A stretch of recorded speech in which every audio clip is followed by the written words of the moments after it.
Hi everyone, welcome to day 3, lesson 3, training you how to be a virtual assistant. So this lesson is a little bit shorter than the others, and it's about why you want to be a virtual assistant. So at the time of recording this, I know that a lot of people have set up their own businesses from home because of COVID. But I've been doing this for 15 years. And when I first started this, I created the business. I wanted to work from home. I needed to be able to balance childcare and working. I had two very small children. They were 3 and 4 when I started this business. And needed I needed to work as a single parent, but childcare for two children that weren't in school was astronomical and I couldn't afford to work. So I created a list of all the things I wanted to do and came up with being a virtual assistant. So the drive for me has always been my girls. I wanted to be the one that got them ready for school in the morning. We walked to school together and I took them into the playground.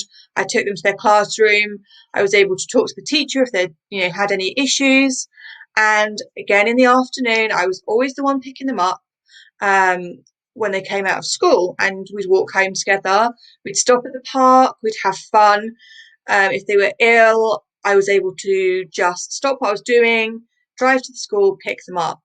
So um, I've always been there. Obviously, they are older now, they're at university, but I was always the one that took them to school, picked them up from school, picked them up when they were ill, went to parent-teacher meetings, those assemblies that are in the middle of the day, plays, everything.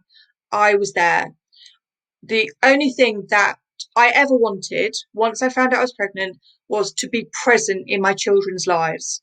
I had a very, very high flying corporate job when I got pregnant with my daughter, and I chose not to go back to that. I wanted to be at home with them. I wanted to do exactly like my mum had done and be at home with my children. And I am so, so, so grateful that kind of 15 years later, I was able to do that. They know that I sacrificed, socializing. It's very lonely working from home. So I missed out on that interaction of, chatting in the kitchen over a coffee about your weekend. Didn't do any of that, but my children know that I was always there for them, and no matter what, they were always my priority. And what I'd like you to do today for task 3 is just sit there. You don't need to write anything down. Just have a sit there and think, why are you doing this? What is it that is going to motivate you when um, you've got to get in there, you've got to do your marketing and you've got to work for clients, and there is no Christmas party, and you're self-employed, so you've got to do your own finances. And don't get me wrong, I've absolutely loved working from home.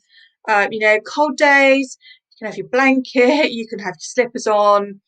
If you don't feel like doing your hair or makeup on, you can do that as well. So, there's advantages and disadvantages to working from home, but you need to know what your why is. And it's got to be something that is going to motivate you on those days that you just feel like you can't do it. So that is the task for day 3. And I will see you again for day 4.